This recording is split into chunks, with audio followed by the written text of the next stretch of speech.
প্রিয় ছাত্রছাত্রী, গোল physics YouTube চ্যানেলে আলোচনা করছি পদার্থবিজ্ঞানের বিভিন্ন বিষয় নিয়ে। আজকের আলোচনার বিষয় গসের সূত্র এবং তার ব্যবহারিক প্রয়োগ। এখানে এই সূত্রটা স্থির তড়িৎ বিজ্ঞানে বেশ গুরুত্বপূর্ণ একটি সূত্র, যা জানতে গেলে আমাদের প্রথমে জানতে হবে তড়িৎ ফ্লাক্স সম্পর্কে। তড়িৎ ফ্লাক্স কি? আর তড়িৎ ফ্লাক্স জানতে গেলে আমাদের ক্ষেত্র ভেক্টর এটাও জানতে হবে। ক্ষেত্রফলকে এখানে একটা ভেক্টর রাশি হিসাবে চিহ্নিত করা হয়, যেটাকে আমরা ক্ষেত্র ভেক্টর বলে থাকি। কিরকম? এটা যদি একটা ক্ষেত্রফল হয়, এই ক্ষেত্রফলটার একটা নির্দিষ্ট অভিমুখ আছে। কোন দিকে? এই তলের লম্ব দিকে। এই তলের লম্ব দিকে এর অভিমুখ। এটা যদি এ ক্ষেত্রফল হয়, তাহলে ক্ষেত্র ভেক্টর এ সমান এর মান into N unit. N unit হলো এই তলের লম্ব দিকে একক ভেক্টর। তাহলে ক্ষেত্রফলকে একটা ভেক্টর রাশি হিসেবে চিহ্নিত করা হয়। সেই ক্ষেত্র ভেক্টরকে এ দিয়ে লিখলে এটা সমান এর মান ইন্টু এর লম্ব দিকে একক ভেক্টর। এভাবে আমরা ক্ষেত্র ভেক্টর দেখে থাকি। এখন তড়িৎ ফ্লাক্স কি? তাহলে কোনো তলের মধ্য দিয়ে, কোনো তল, এটা যদি একটা তল হয়, এই তলের মধ্য দিয়ে লম্বভাবে নির্গত বলরেখার সংখ্যা, কোনো তলের মধ্য দিয়ে লম্বভাবে নির্গত বলরেখার সংখ্যাকে আমরা তড়িৎ ফ্লাক্স বলে থাকি। তাহলে এখানে কত সংখ্যক বলরেখা এই তলের মধ্য দিয়ে লম্বভাবে নির্গত হচ্ছে, তাহলে তলের অভিমুখ যেদিকে বলরেখাগুলো এক্ষেত্রে সেদিকেই যাচ্ছে। তাহলে মোট এই যে সংখ্যাটা, এই সংখ্যাটাকেই আমরা তড়িৎ ফ্লাক্স হিসাবে চিহ্নিত করি। এর আগে আমরা বলরেখা সম্পর্কে জেনেছি, বলরেখা কি জিনিস সে সম্পর্কেও বিস্তারিত আলোচনা হয়েছে। তাহলে এখানে এই তলটার মধ্য দিয়ে লম্বভাবে যতগুলি বলরেখা যাচ্ছে, সেটাকেই আমরা এই তলের সঙ্গে জড়িত তড়িৎ ফ্লাক্স বলে থাকি।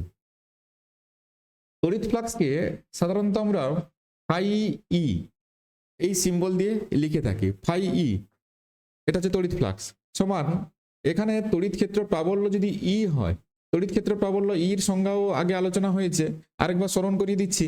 একক ক্ষেত্রফলের মধ্য দিয়ে, তড়িৎ ক্ষেত্রের মধ্যে অবস্থিত একক ক্ষেত্রফল যুক্ত স্থানের মধ্য দিয়ে লম্বভাবে নির্গত বলরেখার সংখ্যাকে আমরা ক্ষেত্র প্রাবল্য বলেছি। তাহলে একক ক্ষেত্রফলের মধ্যে দিয়ে লম্বভাবে নির্গত বলরেখার সংখ্যা হচ্ছে ই। তাহলে এই তলটা যদি ডিএস ক্ষেত্রফল হয়, আমি যেখানে লিখে রেখেছি যেহেতু ডিএস ক্ষেত্রফল যদি বলি, এটা ডিএস ক্ষেত্রফল বিশিষ্ট তল, তাহলে ডিএস ক্ষেত্রফলের মধ্য দিয়ে নির্গত বলরেখার সংখ্যা হবে ই ইন্টু ডিএস। তাহলে ফাই ই সমান ই ইন্টু ডিএস।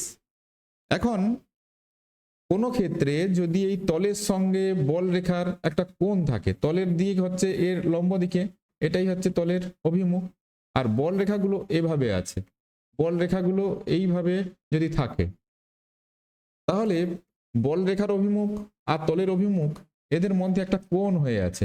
এটা যদি থিটা হয়, সেক্ষেত্রে এই তলের সঙ্গে জড়িত চৌম্বক প্রবাহ, এই তলের ক্ষেত্রফল যদি ডিএস হয়, তাহলে তড়িৎ প্রবাহ ফাই ই সমান হবে ই ডট ডিএস। এই তলের সঙ্গে জড়িত তড়িৎ প্রবাহ হবে, তড়িৎ ফ্লাক্স হবে ফাই সমান ই ডট ডিএস।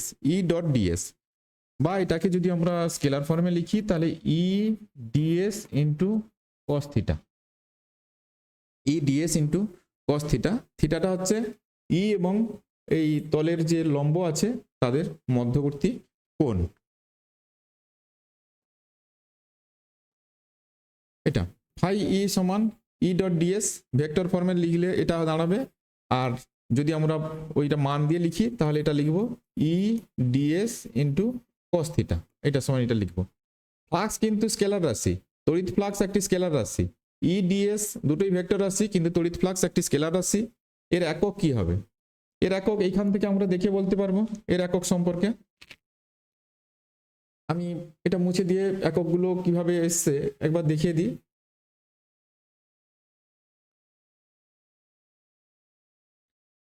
ই, তাহলে ফাই ই সমান E into ds into cos theta.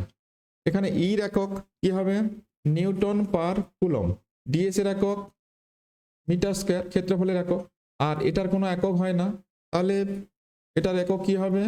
Newton metre square coulomb inverse. এইভাবে লিখতে পারি আমরা। Newton metre square coulomb inverse. এর মাত্রা কি আসবে? এর মাত্রা হবে, আমি এখানে করে দিচ্ছি, ফাই সমান এখানে কি আছে, নিউটন বাই কুলম। নিউটন হচ্ছে ml T⁻², কুলমের হচ্ছে IT ইন্টু এল স্কয়ার। তাহলে এটা একসঙ্গে লিখলে ml³ T⁻³ I⁻⁻1, ml³ T⁻³ I⁻⁻1। তাহলে এর মাত্রা এভাবে এখানে লেখা নেই, লিখে দিচ্ছি। তাহলে ml³ T⁻³ I⁻⁻1। এখন এই উপপাদ্যটা সম্পর্কে আমরা একটু জানবো। গাউসের উপপাদ্যে কি বলা আছে? কোন বদ্ধতলের মধ্য দিয়ে অতিক্রান্ত মোট তড়িৎ ফ্লাক্স, টোটাল আউটওয়ার্ড ফ্লাক্স, এখানে এটা যদি একটা বদ্ধ তল হয়, 3 ডাইমেনশনাল ফিগার, এটা যদিও আমরা দেখতে এখানে এঁকেছি বৃত্তের মতো, এটা কিন্তু গোলক। এই গোলক 3 ডাইমেনশনাল ফিগার, গোলকের কেন্দ্রে যদি আমরা কিউ আধান রাখি, এখান থেকে তাহলে তড়িৎ বল রেখাগুলো চারদিকে ছড়িয়ে পড়বে এইভাবে। তাহলে এই যে তলটা, এটাকে আমরা বদ্ধতল বলবো। আবার যদি কোনো আধান বন্টন থাকে, ধরো এখানে Q1 আধান আছে, এখানে Q2 আছে, এখানে Q3 আধান আছে, তাহলে এর চারদিকে যে আমরা গোলকটা কল্পনা করছি, সেটাকে আমরা বদ্ধতল ধরছি। সবসময় গোলক কল্পনা করতে হবে তা নয়, আমি এখানে জাস্ট বোঝানোর জন্য বলছি। তাহলে এই যে তলটা, এর চারদিকে যে তলটা আছে, এটার দ্বারা যে আধানগুলো পরিবেষ্টিত হয়ে আছে, এটাকেই আমরা বদ্ধতল বলছি। কোনো বদ্ধতলের মধ্য দিয়ে নির্গত তড়িৎ ফ্লাক্স, এর মধ্য দিয়ে কত তড়িৎ ফ্লাক্স বেরোচ্ছে, সেটা কার সঙ্গে সমান হবে? ওই বদ্ধতলের মধ্যে উপস্থিত মোট আধানের, মোট যে আধান, তার 1/ε0 গুণ হবে। অর্থাৎ এখানে মোট আধান বলতে কোনটা, এখানে যদি এগুলো পজিটিভ চার্জ হয়, তাহলে মোট আধান হবে Q1 plus Q2 plus Q3। Q equal to তখন লিখতে হবে Q1 plus Q2 plus Q3। এর মধ্যে যদি কোনোটা নেগেটিভ হয়, তাহলে সেটা মাইনাস হয়ে যাবে, যেটা নেগেটিভ হবে সেটা তাহলে মাইনাস হয়ে যাবে। তাহলে এটাই হচ্ছে নেট চার্জ বলতে পারি। তাহলে কোনো বদ্ধতলের মধ্য দিয়ে নির্গত মোট তড়িৎ ফ্লাক্স ওই বদ্ধতলের মধ্যে উপস্থিত মোট আধানের 1/ε0 গুণ হয়। এটাকে আমরা ম্যাথমেটিক্যালি কি লিখব? ম্যাথমেটিক্যালি তাহলে নির্গত ফ্লাক্স, টোটাল আউটওয়ার্ড ফ্লাক্স, এটাকে ইংরেজিতে বলে আউটওয়ার্ড ফ্লাক্স। নির্গত ফ্লাক্স বলতে এখানে বাইরের দিকে যে ফ্লাক্সটা নির্গত হচ্ছে সেটার কথাই বলা হয়। এটাকে যদি আমরা ফাই দিয়ে লিখি, ফাই সমান ওই বদ্ধতলের মধ্যে উপস্থিত মোট আধান বা নেট চার্জ, তার এপসিলন গুণ হবে। এই ফাইটাকে আবার ইন্টিগ্রেশন ফর্মে যখন লিখি, সারফেস ইন্টিগ্রেশন, এটা হবে ফাই সমান E.ds। তড়িৎ ফ্লাক্সের যে ডেফিনেশন আমরা বলেছি, সেটা হচ্ছে ফাই সমান এটা হয় E.ds। তলটা বদ্ধ বোঝানোর জন্য এইরকম একটা চিহ্ন এখানে সারফেস ইন্টিগ্রেশনে ব্যবহার করা হয়। এটা equal to U net by ε0। এটাই হচ্ছে গসের সূত্রের গাণিতিক রূপ। এটা কিংবা এটা এভাবে লিখতে পারি। এটা জেনারেল ভাবে ফাই ই সমান কিউ নেট বাই ε0, অথবা এটাকে ইন্টিগ্রেশন ফর্মে এইভাবে লেখা যায়। তাহলে কিউ নেটটা কি বললাম? বদ্ধতলের মধ্যে উপস্থিত মোট আধান যেটা। এখন এটাই হচ্ছে এখানকার মূল সূত্র। তাই এটা জেনে আমরা কোনো আহিত পরিবাহী থেকে বিভিন্ন দূরত্বে তড়িৎ ক্ষেত্র প্রাবল্য নির্ণয় করতে পারি। তাহলে কোনো পরিবাহী, ধরো একটা লম্বা তারে আধান দেওয়া আছে, সেখান থেকে আর দূরত্বে তড়িৎ ক্ষেত্র প্রাবল্য কত হবে। কোনো গোলকের পৃষ্ঠে আধান দেওয়া আছে, সেখান থেকে গোলকের বাইরের কোনো বিন্দুতে তড়িৎ ক্ষেত্র প্রাবল্যের মান কি হবে। এরকম বিভিন্ন সিচুয়েশন আছে যেখানে আমরা প্রাবল্যের মান নির্ণয় করতে পারি। তা আমরা এখানে প্রাবল্যের মান নির্ণয়ে সরাসরি আর যাচ্ছি না, প্রাবল্যটা কত আসে সেইটুকু আমাদের জানতে হবে। প্রথমে এখানে একটা প্রয়োগ দেওয়া আছে, দেখো এটা দেওয়া আছে সুষমভাবে আহিত দীর্ঘ ঋজু পরিবাহীর জন্য আর দূরত্বে প্রাবল্য। তাহলে একটা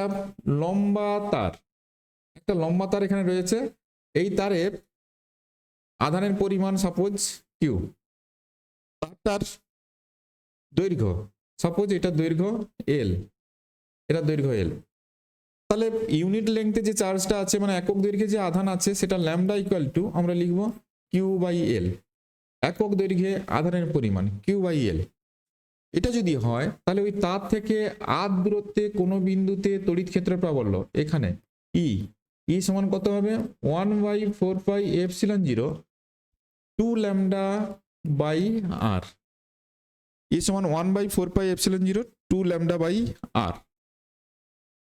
এবং এই প্রাবল্যের অভিমুখটা এটা বাইরের দিকে হবে, অর্থাৎ আর যেদিকে বাড়ছে সেদিকে প্রাবল্যের অভিমুখ কাজ করবে। তাহলে ই সমান ভেক্টর ফর্মে লিখলে 1/4 epsilon 0 2 lambda by r into r unit vector, এটাই। তাহলে এক্ষেত্রে দূরত্বের সঙ্গে প্রাবল্যের পরিবর্তনের লেখচিত্র এটা হচ্ছে ব্যস্ত সম্পর্কযুক্ত, দূরত্বের সঙ্গে প্রাবল্যের যে পরিবর্তন সেটা ব্যস্ত সম্পর্কযুক্ত। নেক্সট, সুষমভাবে আহিত পাতলা গোলীয় খোলক। তাহলে পাতলা গোলীয় খোলক এটা, এর ব্যাসার্ধ আর, এর পৃষ্ঠে আধান দেওয়া আছে, সাপোজ এর পৃষ্ঠে আধান যেটা দেওয়া আছে সেটা হচ্ছে কিউ। তাহলে এই আহিত গোলক বা যেটাকে আমরা খোলক বলছি, খোলকের কেন্দ্র থেকে এরকম আধ দূরত্বে কোনো বিন্দুতে তড়িৎ ক্ষেত্র প্রাবল্য ই সমান কত হয় এটাও নির্ণয় করা যায়। এটা আমি এখানে নির্ণয় না করে সরাসরি মানটা লিখছি, মান কত হয় 1 নম্বর, তাহলে খোলকের বাইরে যেখানে আর গ্রেটার দেন আর, খোলকের বাইরে কোনো বিন্দু বোঝানোর জন্য এটাকে আমি লিখলাম আরটা, স্মল আরটা ক্যাপিটাল আর এর থেকে বড়, মানে এই গোলকটার ব্যাসার্ধের থেকে বড় হবে। এরকম কোনো বিন্দুতে প্রাবল্য নির্ণয় করতে গেলে আমরা ধরে নিতে পারি যেন এই গোলকের বা এই খোলকের আধানটা তার কেন্দ্রে জমা আছে, তাহলে এটা ধরলে আমাদের হিসাবটা অনেকটা সুবিধা হয়ে যাবে। তাহলে কিউ আধান থেকে আধ দূরত্বে প্রাবল্যের যে রাশিমালা ছিল সেটাই এখানে আসবে, ই ইকুয়াল টু তাহলে 1/4 এপসিলন 0, তাহলে কিউ বাই হবে আর স্কয়ার। এটাই ছিল কিউ আধান থেকে আধ দূরত্বে প্রাবল্যের রাশিমালা। এক্ষেত্রে এই খোলকটার উপরে আধান আছে, তবুও খোলকের কেন্দ্র থেকে আধ দূরত্বে প্রাবল্যের রাশিমালা এটাই হবে। দ্বিতীয়ত, আমরা যদি খোলকের পৃষ্ঠে দেখি, পৃষ্ঠে এটা হচ্ছে প্রাবল্যের রাশিমালা কি আসবে, খোলকের পৃষ্ঠে হলে আর ইকুয়াল টু আর, সেক্ষেত্রে প্রাবল্য কত হবে 1/4 এপসিলন 0, সিম্পলি স্মল আর এর জায়গায় ক্যাপিটাল আর বসিয়ে দেবে, আর কিছু করতে হবে না, এইটা হবে। তাহলে কিউ বাই আর স্কয়ার, এটাকে আমরা এভাবেও লিখতে পারি কিউ বাই এটা 4 pi r square, 4 pi r square epsilon 0 সমান q by 4 pi r square হলে এটাকে আমরা আধানের তলমাত্রিক ঘনত্ব বলে থাকি, তাহলে এটাকে সিগমা বাই এপসিলন 0 ফর্মেও লেখা যায়, সিগমা বাই এপসিলন 0 ফর্মে লেখা যায় এটাকে। আর 3 নম্বর, এই খোলকের ভিতরে কোনো বিন্দুতে প্রাবল্য, খোলকের ভিতরে কোনো বিন্দুতে যে কোনো বিন্দুতে প্রাবল্য যখন নির্ণয় করবে সেই দূরত্বকে ব্যাসার্ধ করে যদি আমরা একটা খোলক কল্পনা করি, তাহলে ওই খোলকের মধ্যে কোনো আধান থাকছে না, তার জন্য ভিতরের যে কোনো বিন্দুতে প্রাবল্য সর্বদাই শূন্য হবে। তাহলে 3 নম্বর, আর লেস দেন আর, তাহলে খোলকের মধ্যে কোনো বিন্দুতে সব জায়গাতে প্রাবল্যের মান শূন্য হবে, সব জায়গাতে প্রাবল্যের মান শূন্য হবে। অর্থাৎ আমরা যদি এক্ষেত্রে ওই খোলকের কেন্দ্র থেকে দূরত্বের সহিত প্রাবল্যের পরিবর্তনের একটা লেখচিত্র অঙ্কন করি, তাহলে সেই লেখচিত্রটা কেমন হবে, তাহলে ভেতরে তো শূন্য, আর ইকুয়াল টু আর এ প্রাবল্যের মান সব থেকে বেশি, তারপরে প্রাবল্যের মান ধীরে ধীরে কমে যাচ্ছে। তাহলে এইরকম লেখচিত্রটা এখানে যেটা আমি আগে থেকে করে রেখেছি, এরকম একটা লেখচিত্র দেখতে পাওয়া যাবে। আর কি প্রয়োগ আছে এখানে, সুষমভাবে আহিত অসীম বিস্তৃতি সমতল পাতের জন্য, তাহলে অনেক বড় একটা সমতল পাত, এটাকে আহিত করা আছে, তার কাছাকাছি কোনো বিন্দুতে প্রাবল্য হবে ই সমান সিগমা বাই 2ε0। এইটা সুষমভাবে আহিত অসীম বিস্তৃতি সমতল পাতের জন্য তড়িৎ ক্ষেত্র প্রাবল্য ই সমান সিগমা বাই 2ε0। আর যেগুলো তোমাদের এমসিকিউতে লাগে তার মধ্যে একটা আমি এখানে দেখিয়েছি, দেখো একটা ঘনকের কেন্দ্রে কিউ আধান রাখা আছে, তাহলে ওর 6টি তলের মধ্য দিয়ে নির্গত মোট তড়িৎ ফ্লাক্স, তাহলে মোট তড়িৎ flux I equal to Q by ε0 হবে। তাহলে একটি তলের মধ্য দিয়ে নির্গত তড়িৎ ফ্লাক্স হবে তার 6 ভাগের 1 ভাগ, অর্থাৎ কিউ বাই ε0 তাকে আবার 6 দিয়ে ভাগ করতে হবে।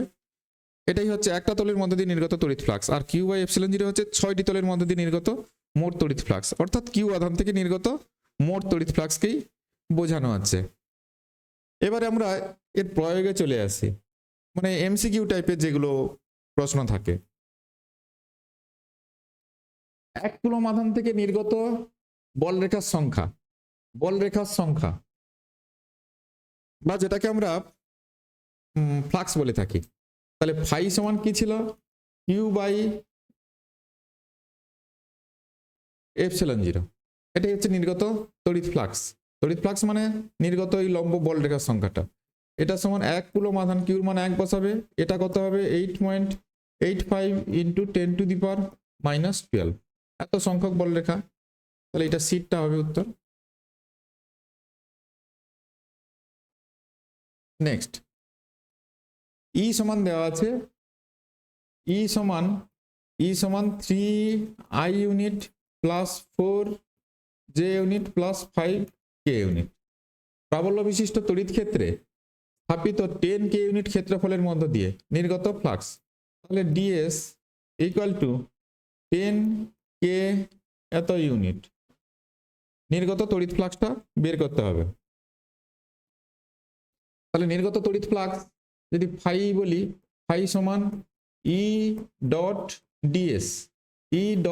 ডিএস সমান 3i unit plus 4j unit plus 5k unit dot 10k unit. এটা ডট করলে এটা থাকবে না, কে এর সঙ্গে কেটা ওইটাই 1 হবে, তাহলে এটা হবে 50 ইউনিট, 10 50 ইউনিট এটা হবে। নেক্সট কোন তরলের সঙ্গে, এটা তরল নয়, তলের সঙ্গে জড়িত তড়িৎ ফ্লাক্স সর্বাধিক হয় যদি ওই তলের অভিলম্বের সঙ্গে বল রেখার কোণ হয়। তাহলে ফাই সমান ই ডিএস ইন্টু কস থিটা। তাহলে ফাই ম্যাক্সিমাম ভ্যালু হবে যখন কসের ভ্যালুটা ম্যাক্সিমাম হবে, কস থিটা এটা ম্যাক্সিমাম হবে, ম্যাক্সিমাম। তো কসের ম্যাক্সিমাম ভ্যালু কত হয়, কস থিটা ইকুয়াল টু 1 হয়, সমান কস 0। তাহলে থিটা ইকুয়াল টু 0 ডিগ্রি, এটা 0 ডিগ্রি হবে। কোন তলের সঙ্গে জড়িত তড়িৎ ফ্লাক্স সর্বাধিক হবে যদি ওই তলের অভিলম্বের সঙ্গে বল রেখার কোণ, ওইটা 0 ডিগ্রি। নেক্সট বায়ু মাধ্যমে রক্ষিত একটি ঘনকের ভিতরে একটি আধান কিউ আছে, একটি ঘনক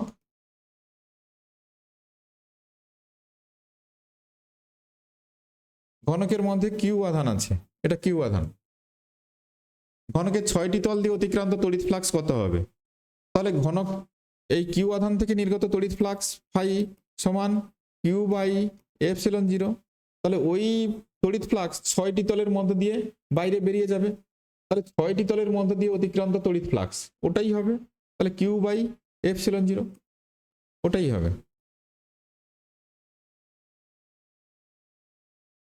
একটি বদ্ধতল দিয়ে অন্তর্মুখী ও বহির্মুখী তড়িৎ ফ্লাক্স যথাক্রমে φ1 এবং φ2। একটা বদ্ধতল, এর মধ্যে অন্তর্মুখী তড়িৎ ফ্লাক্স ভেতরে ঢুকছে কতটা, এটা হচ্ছে φ1 পরিমাণ, আর বেরোচ্ছে কতটা, যেগুলো বেরোচ্ছে সেটা হচ্ছে φ2। তাহলে বদ্ধতলটির অভ্যন্তরে তড়িৎ আধান, তাহলে আমি সূত্র বলার সময় বলেছি টোটাল আউটওয়ার্ড ফ্লাক্স, মোট নির্গত বলরেখার সংখ্যা। তাহলে মোট নির্গত বলরেখা সমান যেটা বেরোচ্ছে মাইনাস যেটা ভেতরে প্রবেশ করছে। এটাই হচ্ছে মোট নির্গত বলরেখার সংখ্যা। নির্গত বলরেখার সংখ্যা এখানে কাজে লাগবে। এইটা সমান কি হয়, কিউ বাই এপসিলন জিরো। কিউটা হচ্ছে ওই বদ্ধতলের মধ্যে উপস্থিত মোট আধান। তাহলে এখানে কিউ সমান কত হবে, epsilon zero into phi two minus phi one. এইটা হবে, সিটটা হবে। তাহলে গসের সূত্র এবং তড়িৎ ফ্লাক্স সংক্রান্ত আলোচনা এই পর্যন্ত। এগুলো জানলেই তোমরা যে কোনো ধরনের প্রশ্নের সমাধান করতে পারবে। ইতিমধ্যে যারা চ্যানেলটিকে সাবস্ক্রাইব করে রেখেছো ঠিক আছে, যারা করনি সাবস্ক্রাইব করে রাখবে, তাহলে পরবর্তী আলোচনা সহজেই তোমাদের কাছে পৌঁছে যাবে। আর লাইক কমেন্ট এগুলো করতেও ভুলবে না।